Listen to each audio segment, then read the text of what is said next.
Hello and welcome to the Football Revolution. I'm your host, Gio. Great to have your company. No A-League men's action. The current top four and the women's all stumbled with the finish line in sight. The Socceroos win, plus plenty of Euro 2024 and international friendlies action. And here to share the load is my co-host, VIG. Hello, mate. How are you enjoying being back at work after 10 weeks on paternity leave? Good evening. To be honest with you, I haven't had a great weekend. Got done in football. Woke up Sunday morning with COVID. Not in the office today, so just struggling a bit. So yeah, just hasn't been a good couple of days for the girls back.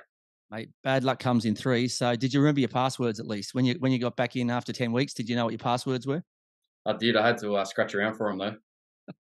All right, mate. Well, hopefully your week gets a little bit better and you get over COVID and the family gets back to health so you can start having more pool parties and doing fun things again. But mate, lots happened in football this week. So Canberra United is back in the A-League women's finals race after a points deduction is overturned on appeal. So we said a few weeks ago in our What the Foot that they beat Sydney 2-1, but unfortunately they had done something illegal with their substitutions. So I think they'd made substitutions on 4 occasions rather than the 3. So they hadn't gone over the number of substitutions, but you're only allowed to do it on 3 occasions throughout the game. But the tribunal decided that it was absolute rubbish and they had no right to take the points off Canberra. So deservedly, they're back in the race, which not only helps them with their push for a final spot, but it affects Sydney trying to wrap up the Premier's plate. Yeah, definitely. All aboard the Canberra United Express. Hey, they're back in the hunt. I think they've won 3 of their last 5, so they're absolutely flying. Got their points back. We spoke about it a couple of weeks back, saying it was just an absolute joke. It's not their fault that they subbed on a player after making 5 subs already, or using their 3 allocated slots or something like that. So yeah, look, they're in red hot form, and beware Victory and Melbourne City, who they're hot on the heels of. Yeah, we'll touch on that a little bit later in our A-League women's wrap. But in the last round of the women's A-League this weekend, with 4 teams fighting for the 2 remaining final spots. But before that, Adelaide United play Wellington tomorrow and Sydney FC host Perth on Wednesday. Both teams are desperate for the 3 points.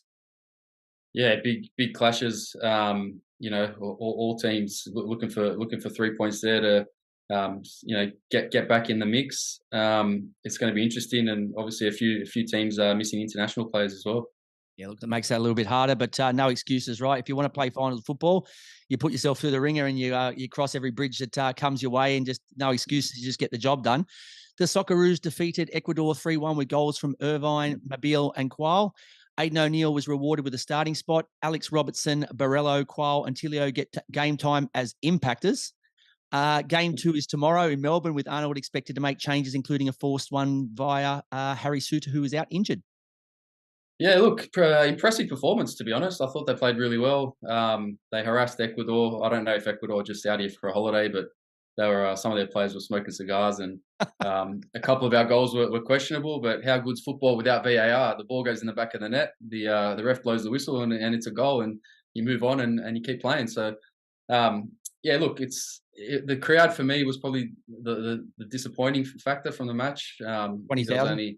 Yeah, 18, 20,000, on a Socceroos return home from a World Cup with all the momentum. I think Sydney fans disrespect the Socceroos a little bit too much. And they should be getting behind the national team on events like this when they do come back. And for me, that was a disappointing factor. I know ticket prices were pretty expensive. It was also at Parramatta, not at Allianz in the city. So a few factors surrounding that, but and there were 2 NPL games on Friday night as well. I think one out at Mount Druitt and one at Valentine Sports Park as well. So both in Sydney's West, and people out there watching those fixtures as well. So scheduling isn't great. I think Football New South Wales and Football Australia need to collaborate a bit better with their match scheduling. And to be honest, I expected a better crowd and a bigger crowd out there to support the Socceroos. Mate, when you were saying that you think they were here for a holiday, smoking cigars and having a great time, I'm surprised I didn't see photos of them poolside at your place, living things up. Is there something I don't know here? Am I missing something? Well, the boys come around for a few cheeky ones the night before. Don't worry, mate. Game 2 tomorrow.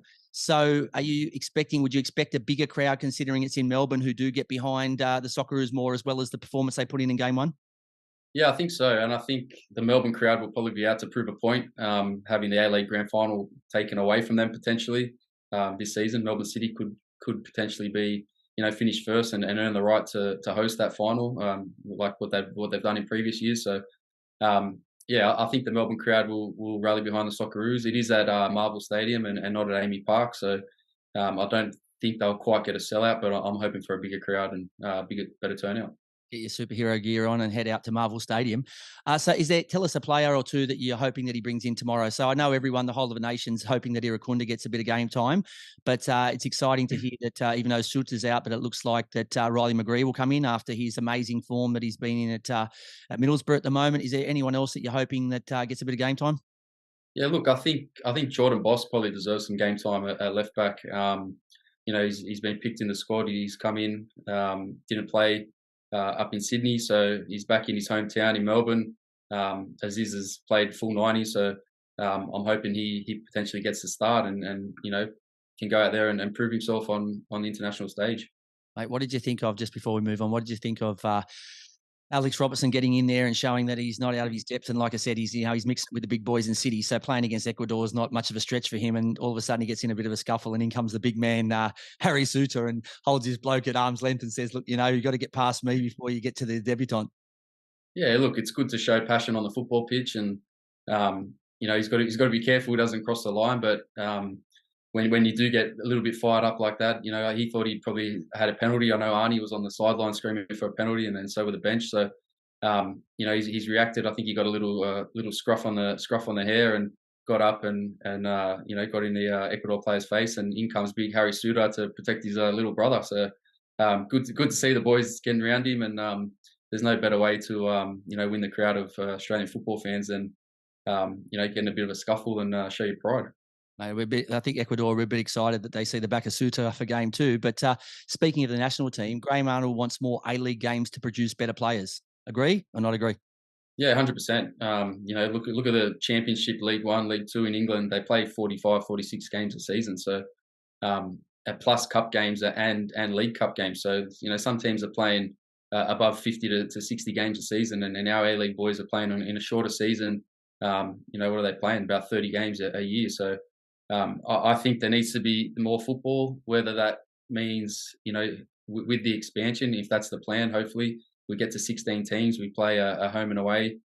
That gets us up to what, 30, that's, still only 30 games. I think we still need more, to be honest, or we play home and away and then a bit more.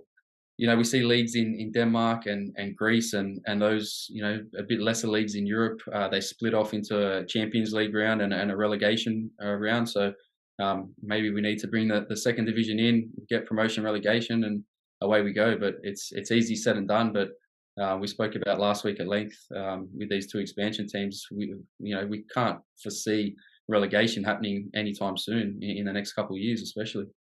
Let's back Arnie then, and let's get more games on. Let's get more teams in, and promotion, relegation. Okay, it's a problem that we can park for another day. But look, let's at least get a second tier competition and more teams in our in the A League. 160K for AVM update. Superhuman Bulls physio Brendan, BMW Wyatt's upcoming run on the 15th of April to raise money for Brain Foundation Australia. BMW is still smashing out the kilometres. I don't know how he's got this in his legs. I reckon he must be spending as much time on the physio table as the players at Macarthur that he treats week in, week out. I think he must really put his body through the ring, and he'll deserve a nice holiday after this. But thankfully, it's been a lot cooler last week, so a little bit easier on the body and a little bit easier on him in general. So far, he has raised nearly 5,700, but with less than 3 weeks, you still have time to help by going to the mycause.com.au link we have set up on our Direct Me page to donate. The run from Avalon Beach to Wollongong is open to everyone to join and support this great man and amazing cause. I'll be catching up with him this week to see how he is and make sure he's still in one piece, and just to give him a little bit more encouragement. Not that he needs it. The guy's got a mind of steel, so he doesn't need that, but it'd be great to see him and just see how everything's going. But I'll have more on BMW's progress next week. Yeah, mate, you'll have to get him in the ice bath and give him a nice massage when you see him. Mate, he's an absolute freak of nature. And like I said, I'm just hoping he can get through this, get some good money for the foundation, and then he can put his feet up and have a bit of a break before he finds his next crazy adventure. But PL news, there's no games with the international break, but there was a little bit of a few headlines that I wanted to touch on with you. So my mighty Tottenham Hotspurs and West Ham coming to Perth in July, which is fantastic, especially in a year where we're hosting the Women's World Cup. To have two big teams come out from the Premier League again is very exciting. Hopefully they bring their first teams and not their third teams. Yeah, look, it's always a bit iffy when it's the end of the season, but these players now are getting paid mega bucks, and the clubs are demanding a lot from them. So hopefully we see a full squad come out and a new Tottenham coach as well. Yeah, I was going to say, mate, Conte bids Arrivederci to Spurs after his outburst. Stellini in charge until the end of the season, and every free man and his dog are being linked with the job. So Nagelsmann is open to talks after being sacked by Bayern Munich and replaced by Thomas Tuchel. So I think the only person that hasn't been nominated at the moment is me. I think I'm the only person that hasn't Yeah, been nominated because I'm too biased. I'm no chance too because I played like an absolute Conte on the weekend. So yeah, I'm off the list unfortunately. Mate, speaking of old coaches, Hodgson was reappointed as Palace boss until the end of the current campaign. He's the oldest manager of all time, turning 75 this year. I told you last week I thought it was ridiculous they got rid of their current coach. Smart move or just better the devil you know? Oh God, honestly, he's got a Zimmer frame, doesn't he, Roy Hodgson? Seriously, like I don't know. I think it's a bit of a shotgun move to stick with what you know and bring him back. But yeah, look, good luck to him. I don't really have much to say about it, to be honest. Yeah, we'll see if it's a good move by the end of the season. Mate, he's done amazing things in English football with how long his longevity, and also he's had good success. But let's be honest, they've never set the world on fire with the type of football they've played. So keep bringing back the same guy. What do you expect? That's the ultimate insanity, isn't it? Right? Keep bringing the same guy Doing back, the same expecting thing. different results. So look, we wish him all the best. And if you're a Palace fan, you're hoping he can work his miracles again and celebrate his 75th birthday by keeping Palace in the Premier League. But as you said, time will tell. Match officials issued with guidance ahead of the holy period of Ramadan. Encouraged to find a natural pause in play to let these players to take on liquids, energy gels, or supplements. Yeah, sure. Tough putting your body through the ringer, right? When you're not eating during the day, and then you get little time at night. So to make it not only bearable for them, but also not to endanger themselves because they're not being able to take in enough or take in any food during the days is a really great move and should be applauded by the Premier League. Yeah, absolutely. It's a smart move and the right move. And you try to go a full day without eating and then playing a 90-minute football match. I don't think you'll fare too well. So, it's the world we live in these days. And hats off to the Premier League for doing this. And I think all leagues around the world should do this at every level of football because we've had an extremely hot summer here, and we're lucky this week it's cooled down a little bit. But if you don't eat all day, you need to fuel your body to be able to perform at a good level. So hats off to them. Yeah, absolute class act from them. Player escape room. We are locked and reloaded with Western Sydney Wanderers star defender Tomi Mrcela joining us for a chat. We wrap up match day 19 of the A-League women's competition. No revolutionised roundup this week with no men's games, but we'll be back bigger and better next week. Is there anything I didn't see? VIG.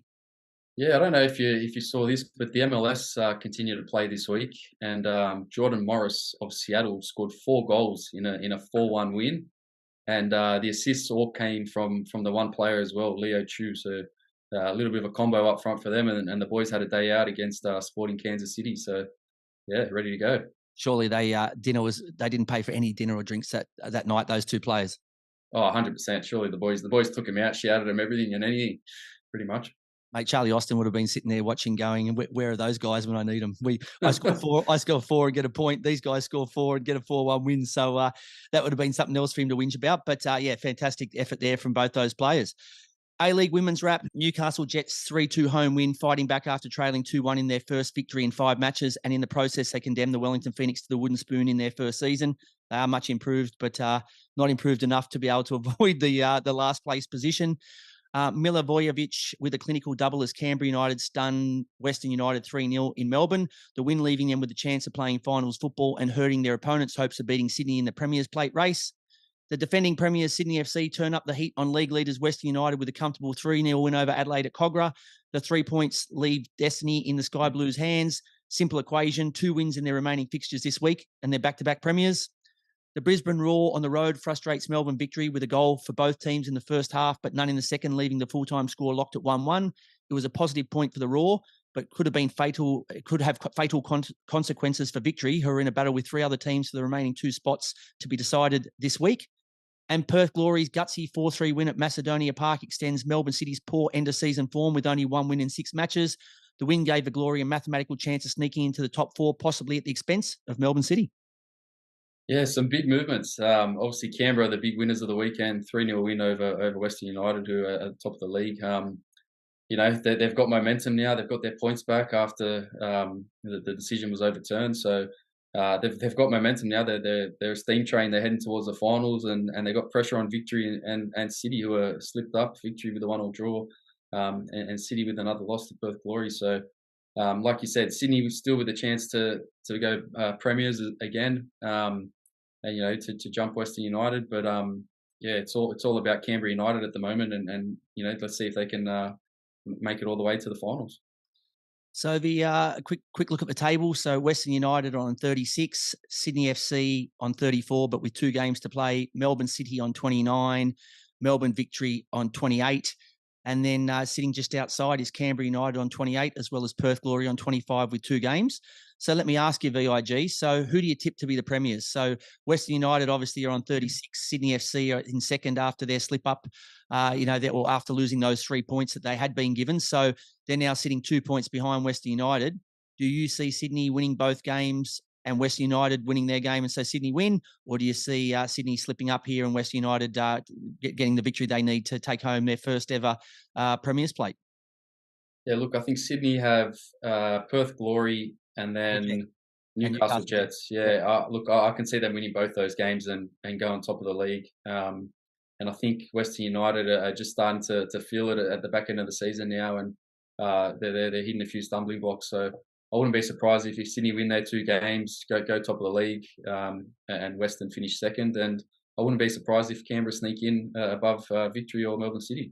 I was going to say to you, who do you think make the top 4? So you've got obviously Western United, Sydney, who are home and hosed, but then with Melbourne City slipping up last week, you've got the possibility now that City, Victory, Canberra United, and Perth can all make it. So you've got City play Canberra, so it's a basically one or the other on the weekend. You've also then got Victory, who are playing away to the Wellington Phoenix, and then Perth play Sydney as well as the Brisbane Roar. So who do you like to make up the rest of the 4? Yeah, look, it's going to come down to that Melbourne City Canberra United game. I think I'm going to write Perth off. I think I'm going to go.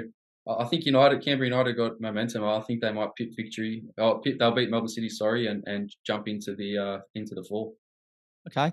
So yeah, look, I'm looking at it here too, and I think that obviously the 2 huge games are Perth. If Perth can do the job on Sydney, that would greatly help Western United. It will also, I think, increase their chances of going through, because I think they'll take care of the Raw on the weekend. So, and the other one obviously is City versus Canberra, and Canberra in red hot form, and City, as we said, they were awesome early on in the season, but they're starting to really die at the back end. I'm not sure what's going on there, but if they do sneak into the finals at the moment, they're going to limp in at best. So, yeah, look, a very interesting round of games. Not only, like I said, on the weekend, but there's two midweek games as well. My weekly wrap has been replaced by a shout out dedicating a weekly song to a team or a player for their good or bad performance. This week's shout out goes to a man who has been in excellent form for club and country, scoring again for the Socceroos in their 3-1 win against Ecuador. St. Pauli's red hot midfielder, Jackson Irvine. He's taken his game to another level, scoring a brace in his last league game, taking his season tally to 7 goals in Bundesliga 2, and has been one of Graham Arnold's most reliable in recent times. So the song we send to you is Over Larseny's edgy track, Another Level. I'm going all the way. I'm going. Yeah, my blood is rebel. I'm going all the way. I'm going to another level. Like that one too, I think. Yeah, he's on fire at the moment. It's for club and country. He's almost first name on the team sheet for both at the moment, and he's scoring goals galore in the Bundesliga too. And captaining that side as well on the occasion. So he's a real leader, and he's a leader in the Socceroos team as well. Player that you can really rely on and count on, week in, week out, and every time he puts on that green and gold jersey. Mate, you are the stats man of all time. So tell us at the moment, I know you said that his team was in relegation trouble before he went to the World Cup with the Socceroos, but since then, not only has he been scoring goals for fun, and Connor Metcalf has been ripping up the league as well. So it's been a really good move for him to move from City to join his Socceroos teammate over there in Germany. But where are they sitting at the moment? Are they any chance of promotion? I'll tell you what, they've gone from a relegation zone up to 5th spot. So they're still 8 points behind Hamburg, who are sitting in third on 49 points. They're sitting on 41, but they're gaining momentum. And I think, what are they now? 7 or 8 games unbeaten. So a great return after the extended Christmas break for them. Yeah, look, it'd be amazing if we could get another Socceroo player back into the top, one of the top leagues. And his form at the moment, it's not just keeping him in a spot in the team; it's basically he's carrying his team. So he's been doing fantastic. So we wish him all the best, not only in the game tomorrow night for the Socceroos, but on his return back to the Bundesliga too. We hope you enjoy the track. I'll tag him in and let him know that, like I said, like all football fans at the moment in Australia, we love having him in the side. We love watching him. And I don't know if you saw this, but I'm guessing you would, considering you're a big Man United fan. Did you see when he met Casemiro, and it was like watching you and I go and meet Michael Jordan or David Beckham or Messi or someone. It was just really funny to watch another big name footballer see someone who's even bigger and freak out. I did. He was like a little kid, wasn't he? His jaw hit the ground, and it was a bit shocked. But yeah, it's good to see.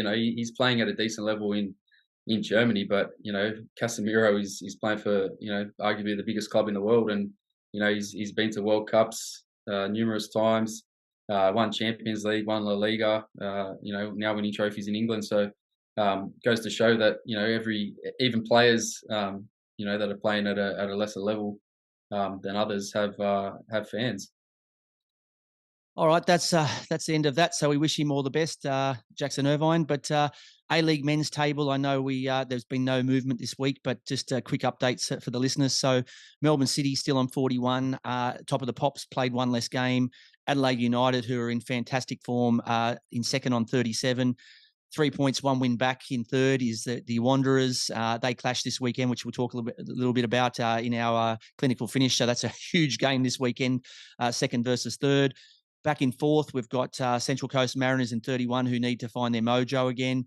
Wellington Phoenix also on 31 in fifth. And the good news is that their star striker, Oscar Zawada, had his little baby boy, I think it was last night. So hopefully, if he's not back this week, he'll be back soon, because they desperately need him back firing and scoring goals for him. But congratulations to him and his wife, and we wish him all the best. And in sixth at the moment and hanging on to the side of the cliff. They've run out of gas. Their petrol lights on, but they're somehow still sitting in the vehicle. Is Sydney FC on 27. Yeah, congrats to Oscar Zawada, and I think Ufak has already signed his son to a long-term contract. So I would too, mate. Keep it in the family, because I know there's plenty of goals in him as well. Absolute pedigree, and you would think that maybe some of the opposition teams have had something to do with it. It seems like he's been out now for about 2 weeks. I think he took the time off, so the little fella took his time coming. Maybe one of the opposition teams gave a false alarm deliberately so that they didn't have to face the deadly striker. Yeah, potentially. If I was the opposition, I'll be doing everything I could to. I'll be telling his missus, "Hey, make sure you have another one, quick, smart, because we don't want to play him again next season." So. Yeah, look, interesting. There's a lot of good games this weekend. Western Sydney and Adelaide United, obviously the big one. So looking forward to that. All right, up after the break, we welcome to the player escape room a man enjoying an outstanding season and giving plenty of strikers nightmares. Western Sydney Wanderers enforcer Tomi Mrcela joins us after the break. We'll speak to you then. You're listening to the Football Revolution. Joining us now in the player escape room is a man who has added plenty of steel and calmness to his team's defence. Please welcome to the show Western Sydney Wanderers towering defender, Tomi Mrcela. How are you, mate? How's things? Good, mate. Thank you for having me. Nice to be here. Mate, it's great to have you on. And like I said, you're one of the form players, not only defenders, but one of the form players in the A-League. With the international break, there was no A-League men's games. Did Coach Rudden give you the weekend off? Not really, to be honest. I didn't help myself with a red card before the international break, so I had to do some extras. But it's always good to get some hard work in, because it was a little bit of busy schedule, games recover. So it's good to have time to get some training in, to get the fitness a little bit up, and now we're ready for the next block of games. Well, the good news was the weather was rubbish, so it's not like the weekend before where you could have gone to the beach or taken the family out. It was horrible, so it wasn't too bad to be doing training. And talking of your red card, so you've been in the thick of the action the past few weeks. Nkalolo was sent off for his wrestling-like move on you, and then unfortunately you were sent off the following week for bringing down David Williams. Was it punishment enough missing the derby, even though you crushed Sydney, or have the boys been giving you a hard time? No. I enjoyed the game. Obviously, it was at the beginning a huge disappointment for me because I played every single minute this season, and you don't want to miss games like Sydney Derby. But that's football, sometimes it happens, and it took me a few days to kind of get out of that negativity a little bit. But then I focused on giving some advices to players who jumped in and to just keep the positivity in the change room and help the team from the stands. And I mean, as I said, I enjoyed the game. They really demonstrated high quality in that game, and they were dominant, and everything's better when you win a Sydney Derby in and around the club, so I enjoyed it too. Yeah, I was going to say, what was your job? But I didn't expect any less of you to be giving advice to the young guys. But it also helps that even though you got sent off the following week, you win a derby. So I think maybe it slipped under the carpet. But mate, the season's been going very well for you. You're currently sitting in third, 3 points behind Adelaide United, who you're welcome to CommBank Stadium on Friday. So this is a huge game and very important in the race for a top 2 finish. How's the week been, and are you guys ready to roll? Yeah, 100%. As I said, the derby always gives you a little bit of lifts your confidence a little bit, and we had high confidence already. But after the Perth Glory game, we had to make another statement, and we done that in the derby. And Adelaide, we respect them. They, I think, on a 10 games unbeaten. The second, they're 3 points in front of us, so we know what we have to do in that game. We know their strengths. We also know their weaknesses. So we had time to recover, to refresh after the Sydney Derby, which is not just physical but also emotionally. It drains you up a little bit. So we're now fresh. We're ready. Started today with a little bit of tactic work, and we'll be ready for Friday night. Yeah, look, you guys are genuine title contenders, I believe, as well as Adelaide. So and both in excellent form. So it should be a cracking game on Friday night. You have the best defence. You've only conceded 18 goals in 21 games. Now, I know if you're a midfielder or a striker, you're not so worried about it. But when you're a defender or a goalkeeper, it's something that's huge for you guys. Was that something that you set as a target this year, to have the best defence? Because best defences win leagues usually. 100%. That was one of our first goals, when we say in the meeting room together as a team, and we set up some goals before the season. That was one of the first goals that we put to be the best defensive team in the league. And we were fighting with a couple of teams at the beginning. Brisbane Roar had a good defense at the start, and Melbourne City, now they've copped a bit of goals, and we're now there in a comfortable position. And as you said, defense wins championships, and we're happy that we're keeping that tight at the back. And now last few weeks, the attack is proving that they have a lot of quality, and now we're scoring goals, and it's much easier for us also to defend. Yeah, very exciting for Wanderers fans. Mate, without getting you in trouble, and you can pass if you like on this one, but without getting you in trouble, how has Marco Ruden been this week after the performance his Chargers produced in the derby, especially after the run-in that he had with former teammate Koreka, the last outing, and also being a former Sky Blue? Has he been the Cheshire Cat from Alice in Wonderland, or should I say Marco in Wonderland? No, he was pretty calm, I think we didn't get too much carried away with that game.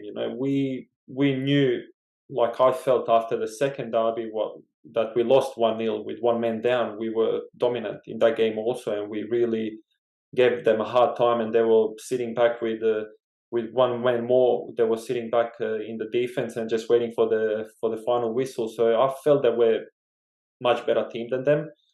Do you expect to win a 4-0 in a derby? Not really, but that night everything went our way, and we were really ruthless, and we enjoyed that game. But he made it clear that it was expected from us to win that game, that he knows that we should win those type of games, and that Adelaide is going to be a much bigger challenge for us.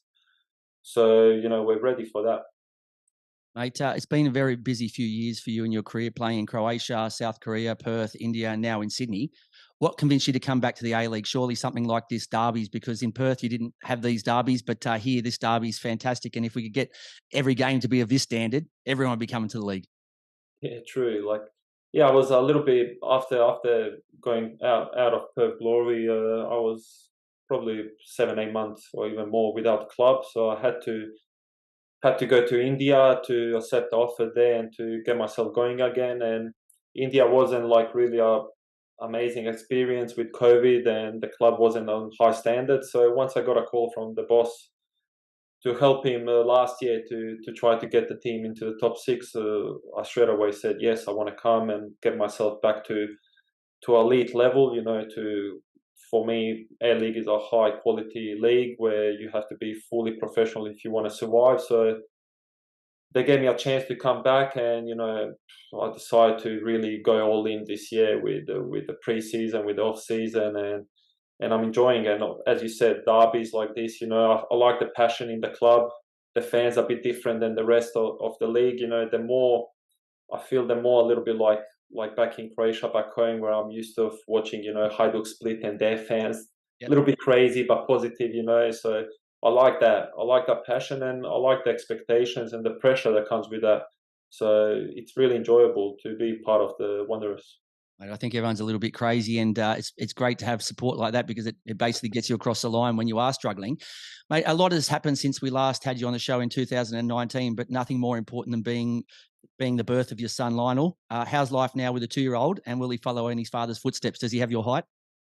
He's pretty big for a 2-year-old, so I think he will. And it's been amazing. It changes your view of life also, and it's much easier to come. Obviously, this year we're doing good in the league, so I'm coming back home mostly happy from games and all that. But sometimes when you have a tough day in the office and maybe you lose a game, or as I got a red card a few weeks ago, when you come home and you see him, it's much easier to digest all of that, and you can get your head out of football a little bit. So it's really important, the family time, and you can relax your mind a little bit, and he's helping me with that, and it's a full-time job also at home, but it's been amazing. It's great to see. But mate, you've passed that with flying colours. Are you ready to play one of the first 2 games I like to play with my guests? It's called Six-a-Side, where we'll compare you and your Wanderers teammates. Let's try. All right. First question: who is more likely to offer to drop off one of your young lads home or help pick up the gear, you or Adama Traore? Well, that's a tough one. I'm always trying to help, but Adama is probably the kindest and most nicest person in the club. So I would go. Really? Adama. I never would have guessed that. Me too. When I was playing against him and all that, but he's sometimes too nice. Okay, I normally try and match these up to make them pretty fair, so it's not a one-sided and it makes it tough. But I thought you'd definitely say you. But okay, there you go. Adama Traore is most likely to help out. Yeah. And considering you're a generous guy too, it's a big call. But all right, who is the better roommate, you or Callum Nieuwenhof? Oh, I'm pretty simple, just get through the dinner meeting and go to the room and sleep as soon as possible. But Callum, you can't hear him. He's really quiet, so I think he's also a good one to have around, So who's your current roommate when on away trips? My current is Milos Ninko. Okay, nice. And what about who's Callum teamed up with? I'm not sure, to be honest. Okay, you can't even. He doesn't tell you. He doesn't talk enough, so you don't know. I don't know. All right. Who would make the better Hollywood actor, you or Brandon Borello? Brandon, 100%. He's always. What sort of film would he be in? Who would you compare him to? I'm not sure. Some action movie for sure, or even a comedy. He's a fun guy to be around. He is. Okay. He's always laughing. He's always trying to do something around, around the dressing room. So yeah.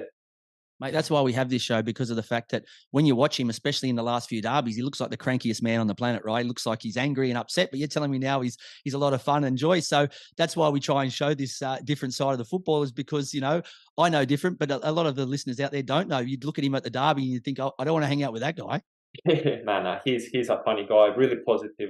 I'm enjoying my time with Brendan this year, really top professional, top person, and I'm really happy for him, that he's getting the reward.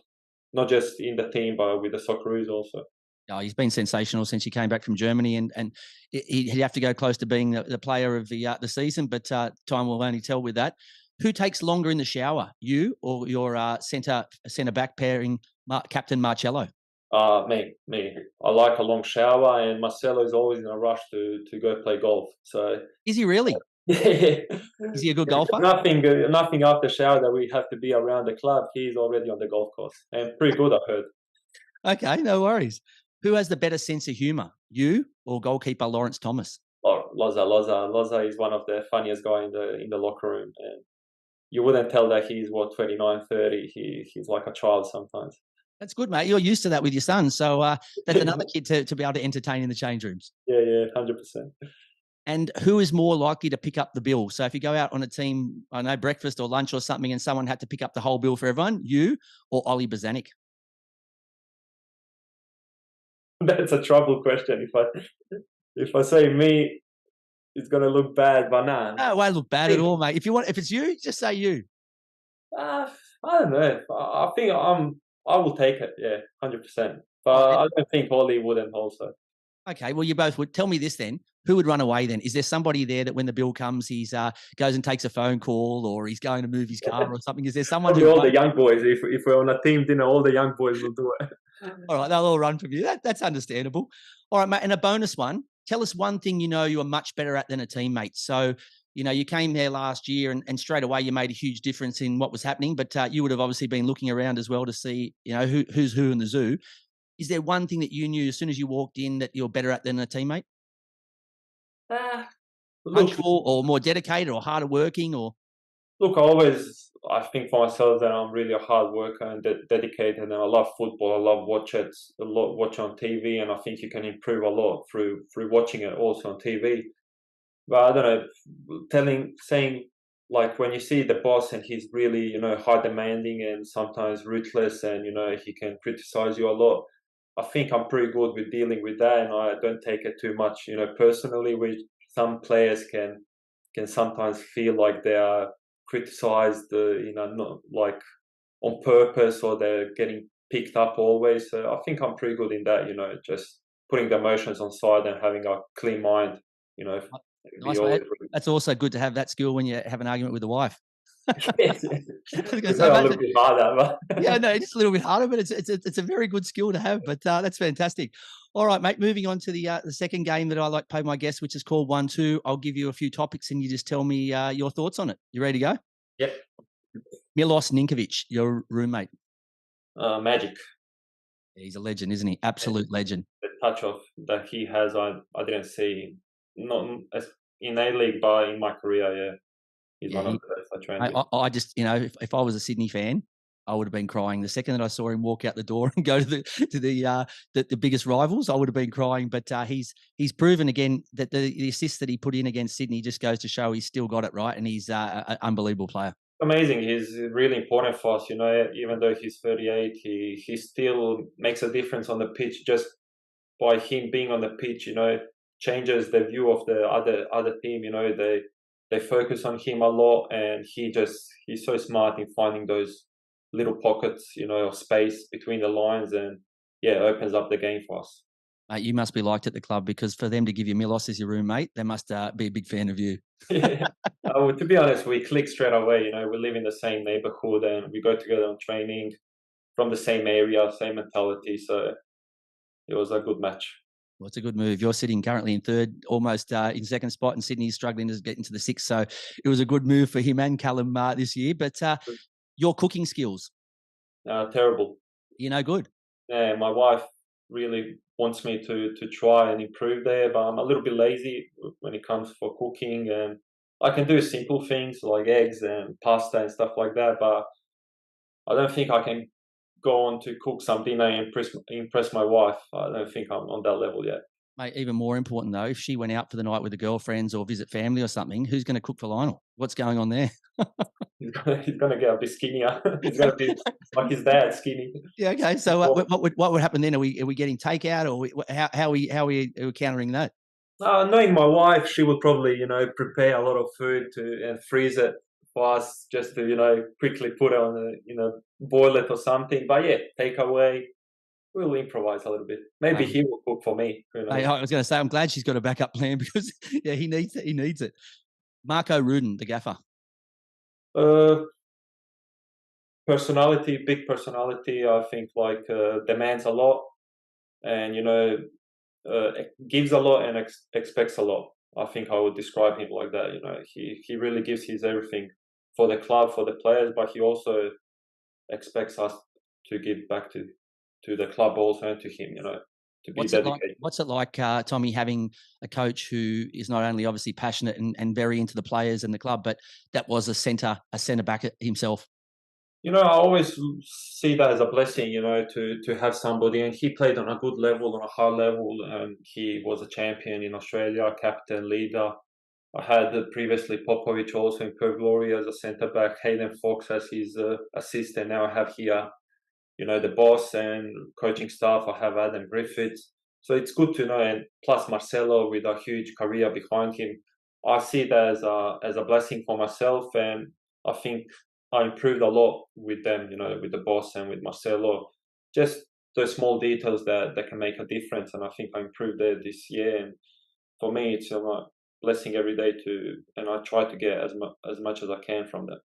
Do you think he's a little bit harsher on you and Marcelo because he was a centre back, or he's the same with everybody?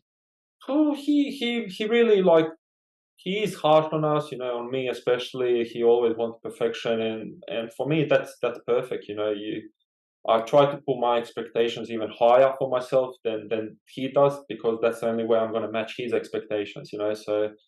So he really wants us to be the best defense in the league, and he's hard on us, and he expects a lot from us because we have the experience to do that. So is silverware this year, is that the not negotiable? Is that the minimum that you guys will accept? 100%, yeah, bare minimum. I was getting that feeling with everything that's happening at the club and how much things are going great there. But it's a fine line there, right? Between there's first and first, right? There's nothing. Yeah, obviously, when you see where the club was for the last 6-7 years, and I came here middle part of the last year, and we didn't make the top 6. We didn't even make the FFA Cup. So it's a big already achievement that we're here where we are now, this late stage of the season, with a lot of new players, and it all gelled in pretty good. But we want more. We have players that won leagues around Europe, around the world, and they want to add to their trophy cabinet. So it's good to be part of this thing. Exciting times for the Wanderers, mate. Your dancing ability? When I'm drunk, it's good. Oh, if it's not, who's a worse dancer than you? Just hang out with them. If you've got a worse dancer, just hang around with them and they'll make you look good. Yeah, of course. I think Miloš is bad dancer. I think Callum wouldn't go good also there. Does your wife try and get you on the dance floor occasionally?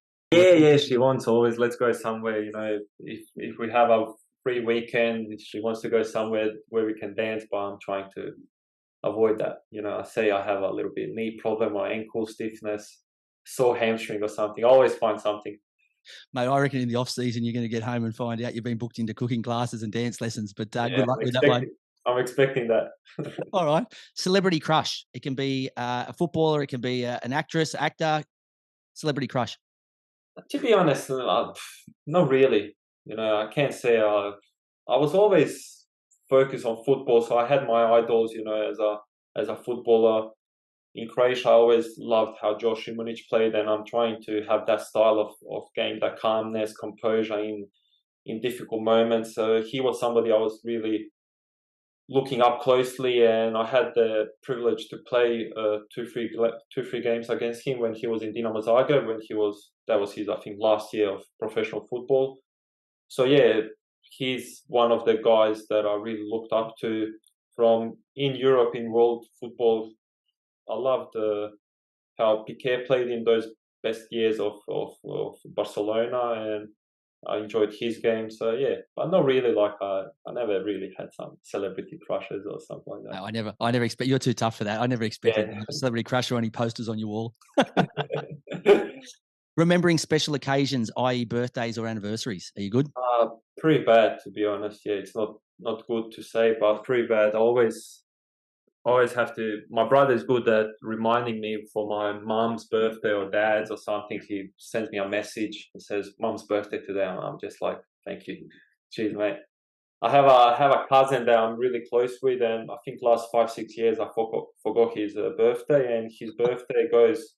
I'm like, it's difficult. It's 21st of June, and he's like, "What do you mean 21st of June? It's in Europe, first day of summer. How can you forget that? First day of summer." So every time he waits until midnight Australian time to tell me thank you very much for forgetting me again. I'm like, mate, is your son's birthday in December? No, 30th of October. I remember his. I remember his. I was going to say, I was just testing you out there. 30th of October. Well, the 30th of October, we'll just have to give you a reminder there, but even more so important, you have to let me off air when your wife's is, so I can make sure that we have you all ready to go, so that you don't to blow your lines on that one. Yeah, 100%. The thing that makes you laugh the most? Right now, my son, to be honest, every day he comes with, especially now since he started daycare, he comes out with something new, and you just get shocked how smart kids can be. You know, he surprises you with every day with something, and he makes me smile like throughout the day. So I'll say him. No, it's a little bit harder for your son, but my son's 12, but he's smarter and taller, almost taller than me. So I think it'll be a little while before your son's taller than you. But the way they are heading, it's hard for us to keep up. But they do give you amazing experiences, and as hard a work as they are, they're the best thing you'll ever get in your life. So yeah, pretty cool, huh? Yeah. Something that you always wanted to do but never have tried yet? I want to do the, how you call it, with the parachute jump from the plane. Okay. Yeah, I want to do that, but I had a teammate in Perth, Conte, from Adelaide. He's really he likes adventurous things and, you know, trying new things, and we were close to doing it in Perth one time together, but I have to admit I kind of find a reason not to do it that day. But yeah, that's definitely something that I want to try. Mate, one day is the biggest no-no in A-League, because when I had Harry van der Sar on, he told me he was going to go swimming with sharks with one day as well. And it's like, I'm hoping it's no day, not one day. It's a no day, because you guys are going to get yourselves in all sorts of trouble. So as I said to Harry, I think after we have this interview, it'll be added in your contract next year. No extreme sports, no diving, no swimming with sharks and the like. One is amazing. Yeah, with him, it's never boring. Also, it's similar to Brendan, but gets out of the club and he always does something with the family, and he always wants to do something new, something exciting. And yeah, I love him. Yeah. All right. And what motivates you to work hard? Well, just like right now, as I'm a family guy, and I think my son, my wife motivates me most, you know, to give them a nice life, to secure, give them a stable life, you know, enjoyable life. And that motivates me to work harder, to get better in the job, and to last longer in the work I do. So yeah, the family is the biggest motivation. My sense is the plan to stay at Combank Stadium and get some more silverware for the Wanderers? Yeah, you never know. Football is unpredictable, but yeah, I have another year after this one, and I'm happy here. I always say that I'm happy with the people around me. They believe in me. They really give me a lot of confidence, especially the boss, you know, and the chairman, and Eddie Bosna also, you know. So the teammates, I'm really enjoying. You know, it's not easy to find a club and the teammates and the people around the club that can make you happy. You know, there's always some things that you're not happy with. Here in Wanderers, there's no such thing like that. I'm really happy with everything. Mate, I'll let you in a little secret too. It's not easy to find defenders that can come in and change your back line and make them from copying a lot of goals to being rock tight at the back. So let me tell you, they'll be just as keen to extend your contract as you are to stay there. But mate, I know you're a busy man, and I know there's a huge game this Friday against Adelaide. So we wish you all the best. We wish you all the best with the family. I'll make sure I'm in touch when there's birthdays and anniversaries. And mate, if you need any cooking tips or anything like that, feel free to hit me up. I'm not a bad cook myself, but we really appreciate your time on the Football Revolution, and we wish you all the best with your run into the finals. And we'll check in with you a little bit later in the year.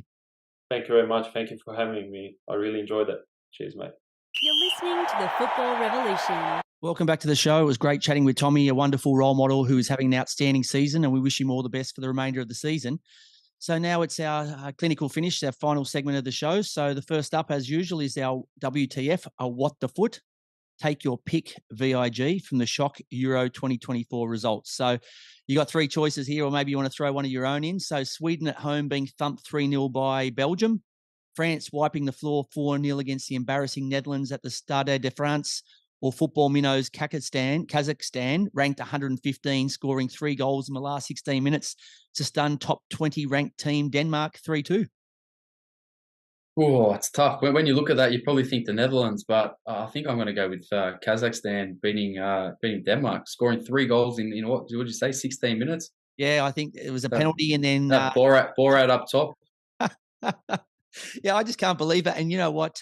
There's no getting away from that. Doesn't matter how well you've done as the Denmark coach or a top 20 ranked FIFA top 20 ranked team coach. If you get done by a team like that, who is really not a firepower of football, I don't know if you ever lose that. Yeah.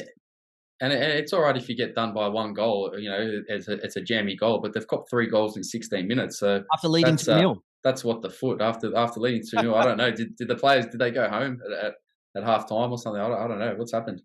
I'm not sure, but they think they've won one and lost one, Kazakhstan. But look, for them, amazing. I don't know. Is that probably the biggest victory they've ever had by far and away? The greatest result in Kazakhstan football history? Yes, it's very nice. Mate, so all right, so we were going to run with that, but yeah, it could have been any of those, and I think there was plenty of other things. What the foot, I could have rehashed the 3 points that Canberra had lost because, like I said, I don't know why in the first place when they had no authority to do it, they did it. But yeah, just with Euro 24 results, 2024 results, there was just too many from there. So we know the flops. Who impressed you the most in the qualifiers so far? I think England have been good. You know, rub that in, mate. Yeah, I think they have. You know, Harry Kane up top scoring goals, breaking the England record. He goes above Wayne Rooney now. What's happened to my mighty Italians? Honestly, we went from winning a Euros, the previous Euros, to now we just can't. We're horrible. It's a double dagger for you because you got Harry Kane scoring goals in Naples, in a tough stadium to play at. You know, so that they take the victory there. Then they beat Ukraine 2-0 back at Wembley. So I think they've been really impressive. France are obviously impressive against the Netherlands. Absolutely pumped them 4-0, I think it was in the end. So, mate, thanks for pointing out the obvious, VIG. But this is what my dilemma is. It's a bit more even detailed than that. Is the fact that Harry Kane can't score against the Italians in Milan for us to win and beat them in the Champions League. But then he'll come back out and play for the national team and score goals against the Italians to stuff me up the second time. So mate, it's just absolutely wrong. There's so many layers to this story, isn't there? And they're all going against you. I don't know what's happening. I don't know what Harry Kane's got against you. You know, you're a loyal Spurs fan. You've loved him for years, but what's going to happen when he signs for Man United next season as well? I don't know. The good news is I don't have COVID, so at least not all bad for me this week. So at least I've dodged. You got one up on me. I may not have dodged any good football results, but I have dodged all of those. But I haven't dodged. I've dodged COVID. But mate, another quick question I had for you. So your thoughts on the host not being in the qualifying? Now I understand that they don't need to be in qualifying because they are the hosts of a tournament, whether it be the World Cup or a Euro. But is it a disadvantage for them because at least in qualifying, right? You're rock hard, battle hardened. You're playing qualifying games. Here you play all these glorified friendlies. You're playing teams that, you know, kind of don't have any games or are looking for a game or, you know, I don't know. Is that the greatest preparation? I know Germany's a powerhouse, but Germany haven't fared the best in their last few major tournaments. Is it a massive when you're a team that's horrible, right? So no disrespect, but when you get tar, you're just happy to make it, right? It doesn't matter how you get in, whether you fell out the sky, whether you got given bonus points, you know, you're the host or whatever. But when you're a team like Germany who normally make all these tournaments, is it a disadvantage going in underdone? Yeah, potentially. But I think Germany will just count themselves lucky that they are the hosts and they have qualified without having to go through qualifiers because, like you said, they've been terrible in tournaments the last couple of years. And, you know, maybe they would have stumbled at qualifying this year because they haven't been great. So they can count their lucky stars that they are hosting and they do qualify. But, yeah, like you said, I think it is a bit of a disadvantage because you're not playing, you know, match football that means something to you. So, it's very difficult, but it also gives them a bit of a chance now, I think, to refresh their team, get a few younger players in. They had a few, you know, old boys still lurking around, but I think they need a clean out and they need to start fresh and look at the Euros in 2024 with that. Maybe Italy and the Netherlands and Denmark will be looking and going, if we host, we'll qualify, right? So maybe there'll be a lot of the people trying to host the next one or the next World Cup or something because they realise then, hey, we used to be guaranteed of playing and getting a holiday and a travel in this. Hey, now we're not guaranteed of nothing. I'll tell you what, Greece will be putting their hand up because that's the only way they're going to qualify for anything at the moment if they host the tournament. Mate, one last thing before we move on to the games to watch this week. What do you think of Morocco beating Brazil again? I know it was a friendly, but I tell you what, they're starting to really become a fan favourite of a neutral fan, right?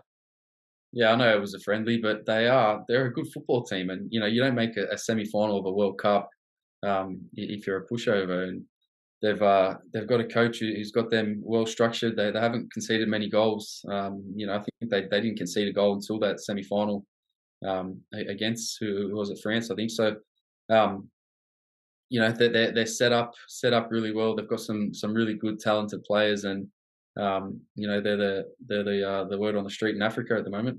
They're fantastic to watch. And just a quick mention of Belgium obviously got off to a great start. So a great start for their new coach who's taken over from good old Martinez. But games to watch this week, as I said, a critical clash when the third place Wanderers welcome second place Adelaide United, 3 points separating the two teams. And the result is important in the race for the very important top two finish. Sydney FC needs to steady the ship against Western United after 2 straight losses. And Melbourne City host the Jets. A win for the home team would put them one step closer to the Premier's plate, and a loss would help Newcastle's push to play finals football. Yeah, some interesting fixtures. Obviously, the Friday night one is the biggest with the Wanderers and Adelaide. What a game! You'd like to think it's a big game, and a big game in the season. And if you want a home semi-final, then it comes down to this match pretty much. So. The Wanderers at home will be looking to get the 3 points, and Adelaide could probably sneak away with the draw. But knowing Adelaide and the way they play, they'll be going for all 3. Who would you be putting your money on? Oh, they're the 2 informed teams of the league. I'm going to say Western Sydney at home. A few of the Adelaide boys coming back from international duty, also Barello, but at home, I'm going to go with Western Sydney. Okay. So, look, a lot to play for this week. I think there's other games. Obviously, the Mariners need to start to steady the ship. I think MacArthur Bulls even somehow are still hanging in there. So if they could get a result and Sydney and the Jets fall over, then somehow they'd be in calculations as well. So lots to play for. Our TFR fantasy update. So there was no games this week, but current totals are I'm on 1704. You, VIG, my friend, are on 1688. You're on a 4-week winning streak since your season low 44. So too many 4s there, but you've closed the gap to 16. So hopefully that number means that it's over for you. 4-week streak, 4 times 4 is 16, which is the current gap. 44 was your low score when you started your 4-week run. So I'm hoping here now with my mathematics that this is end for you and I'll be back in form this week. You put the curse on me, but I'm in hot form, aren't I? But I think. Did you realise that you've been on a 4-week winning streak? No, I didn't actually. So thanks for reminding me. It made me feel a bit better. Oh, I think there's been 3 centuries in there too. So look, if you look at it from a positive side for me, I've been going horrible, but I must have been going good before that because you still haven't caught me. Yeah, you were flying. I was in a bit of a form slump, but I've hit a purple patch, and it's not how you start the season; it's how you finish it. I agree, but if anyone's crying out for new dad Oscar Zawada to come back, it's me because he's been my captain the last few weeks. Good old Cummings has been hot and cold. One week he gets me a massive score, the next week he's at your pool party, so and gets me nothing. So and same with Matty Miller, he's one week a 15 or 16, next week he's -4. So I just can't wait to get him back. But before we move on, I have 12 trades left. How many have you got up your sleeve? Because this could come into play towards the end of the season when you start losing players with injuries or guys who can't back up after being away with international duty. Yeah, I've got 22 trades left. So, I don't know. I've got a few up my sleeve, but I reward consistency. So if you're playing well and you're getting points, then you stay in the team. If you hit a form slump, you're out. So is this a G up? 44, 22. 4 times 4, 16. Is this are you just playing numbers games just to confuse me here so I get dizzy and fall asleep? Don't call me a stats man for nothing, but we're ready to go. It's going to be a big end to the season, but I've got a few trades up my sleeve, so my players better watch out if they don't perform this weekend. Mate, I just got to bounce back this week. Hopefully, like I said, if you do win a record 5 weeks in a row, I just got to make sure that the gap is less than 16. So I hold on for another week because eventually I have to turn this ship around. But all right, interesting times ahead in TFR Fantasy. If you missed any part of the show or want to listen to the other episodes, where can you catch it? Yeah, they can catch us on all good podcast platforms, Spotify, Apple, Google Podcasts, also up on Football Nation Radio across their platforms, and video up on our YouTube channel. All right, the men's games return this week, and it's the final round of the women's matches, as we said, so plenty of football to enjoy. Please get behind BMW in his 160-kilometre for AVM challenge with under 3 weeks to go, so I can't believe it, but in less than 3 weeks' time, he'll be running this huge 160 kilometres. I don't know how he's going to get through it, but if you want anyone and you want to have your money on anyone to get this job done, it's Brendan Wyatt, BMW. Hope you enjoyed the show even half as much as we enjoyed bringing it to you. We thank our special guest, Tomi Mrcela from the Wanderers very much, and we wish him all the best against Adelaide on Friday night. And we look forward to your company again next Tuesday. And as we say, until next week, rise up and join the football revolution. Have a great week. We'll catch you then.